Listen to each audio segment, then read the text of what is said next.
네, 울산 지역 사업장 폐기물 매립장이 꽉 차서 폐기물이 더 이상 들어갈 자리가 없고 더 늦기 전에 대체할 매립장을 마련해야 한다는 뉴스 여러 차례 보도를 해드렸습니다. 이제 이 문제는 민간업자가 나서서 폐기물 매립장을 허가해달라는 요구와 함께 여러 논란들이 제기돼 왔는데요.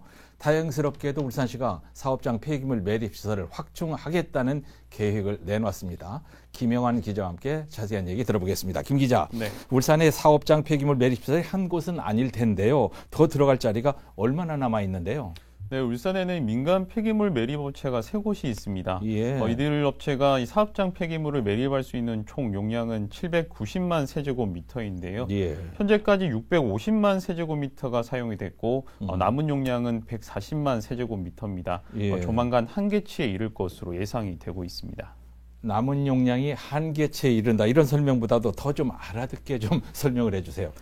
지금 속도로 폐기물이 매립이 된다는 것을 가정할 경우에 기간으로 따지면 5년도 채 되지 않아서 포화 상태가 될 것으로 예상이 되고 있습니다. 네, 뭐 이달 내로, 금년 내로 이러진 않군요. 5년 내로 꽉 차서 더 버릴 데가 없어진다면 바로 지금 대책이 나와야 하는 게 맞습니다.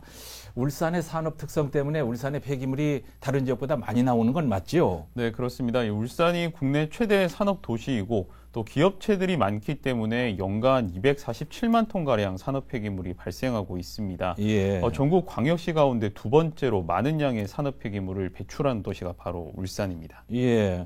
이렇게 매립시설이 부족하면 폐기물 처리 비용도 많이 나올 것 같아요. 제가 이제 다른 지역 보니까 다른 지역은 한 톤당 5만 원 정도?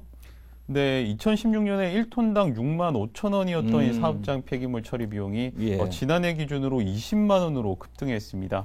무려 3배가 오르면서 이 폐기물을 처리해야 하는 기업들이 큰 부담을 안고 있습니다. 예, 많이 부담되겠네요. 다른 지역하고 차이가 많이 나요. 더 빨리 했어야 되는데.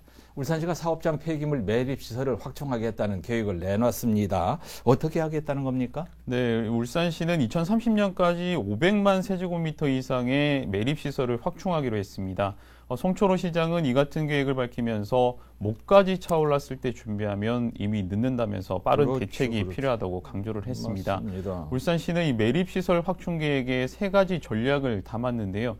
첫 번째가 폐기물 처리업 허가 사전 절차 제고, 예. 두 번째가 기존의 매립시설 증설과 신규 매립시설 확보입니다. 그리고 세 번째가 영업구역 제한입니다. 예, 목까지 차오르기 전에 빨리 대책을 세우겠다. 맞죠?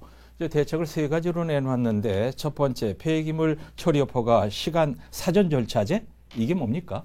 네, 이 매립시설은 도시계획시설로 입안이 되고 결정이 되지만 주민 갈등이나 반대가 심할 경우에는 추진 자체가 어려운 것인데요. 예. 그래서 울산시가 사전 절차로 입지 후보지를 공모하고 선정하는 조례를 제정하기로 했습니다. 예, 예. 조례가 제정되면 신규 폐기물 처리업을 허가하기 전에 공모를 통해서 후보지를 선정할 수 있습니다. 예. 또 주민과 전문가, 또 공무원 등으로 구성된 입지 후보지 선정위원회가 심의를 하게 됩니다. 매립업체에 대한 허가 전에 주민들의 의견을 듣는 등 주민 수용성과 절차적 투명성을 확보할 수 있게 됩니다. 예, 그러면 두 번째 기존의 매립시설 증설하고 신규 확보한다. 좀 설명해 주시죠. 네, 그동안 매립시설을 민간으로 하느냐 공영 개발로 하느냐를 두고 많은 논란도 있었는데요. 울산시가 이번에 밝힌 내용은 둘 다 하겠다는 것입니다. 예. 기존의 업체가 증설을 요청하거나 신규로 신청이 들어올 경우에 적극적으로 검토하고 유기적으로 협조하겠다고 울산시가 밝혔습니다. 네. 또 공공 매립시설 확보에도 나서기로 했는데요. 온산 국가산단 확장 사업과 연계해서 공영개발 등을 추진하겠다는 방침을 세웠습니다. 네. 지금도 이제 민간업자가 매립장 허가 내달라고 야단이라고 하던데, 울산시가 이렇게 하는 이유가 있습니다. 예전에 먹튀 논란을 빚었던 코엔텍 사례가 생각이 나는데, 민가에 허가를 내줘서, 특혜 시비가 있었잖아요. 그래서 이러는 거죠? 네, 울산시가 폐기물 처리 업체인 코엔텍의 매립장을 추가로 조성할 수 있도록 승인을 내줬었는데요. 네. 승인을 받았던 코엔텍이 M&A 시장에 매물로 나오면서 먹튀 논란이 일은 적이 있습니다. 네.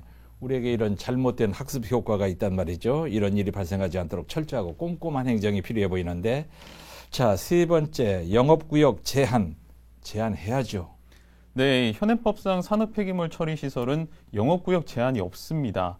울산의 폐기물을 타 지역에서 처리하거나 또 타 지역의 폐기물을 울산에서 처리를 하는 것이 법적으로 문제가 없는 상태인데요. 네. 이 때문에 울산시가 힘들게 매립시설을 확충한다 하더라도 다른 지역 폐기물들이 다량 반입되면 결국 악순환이 반복되는 것이 당연한 상황입니다. 그렇습니다. 그렇습니다. 힘들게 확보하고 다른 지역 폐기물을 받으면 안 되죠.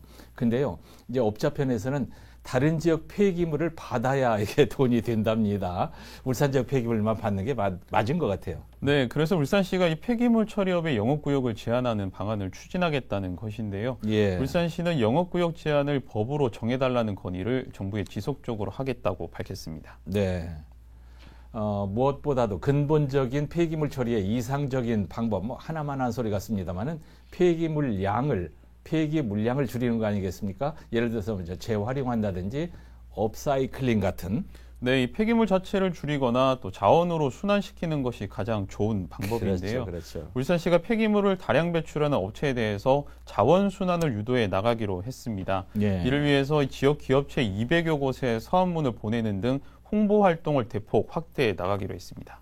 업체들이 수년 전부터 빨리 해결해야 한다고 목소리를 높여왔던 부분이 바로 매립장 문제이긴 했어요. 네, 그렇습니다. 산업 폐기물 대란은 오래전부터 예견이 됐고 또 기업들이 시설 확충을 지속적으로 요구하기도 했습니다. 네. 울산시의회 행정사무감사에서도 여러 차례 지적을 받는 등 정치권에서도 빠른 해결을 요구하는 목소리를 그동안 계속 내어왔습니다. 예, 좀 늦은 감이 있습니다만은 지금이라도 계획이 나왔으니까 빠르게 시행을 해서 산업 폐기물 대란도 막고 기업체 처리 비용 부담도 줄이고 해야 되겠죠. 울산시의 빠른 행정력을 기대해 보겠습니다. 김 기자 자세한 설명 감사합니다.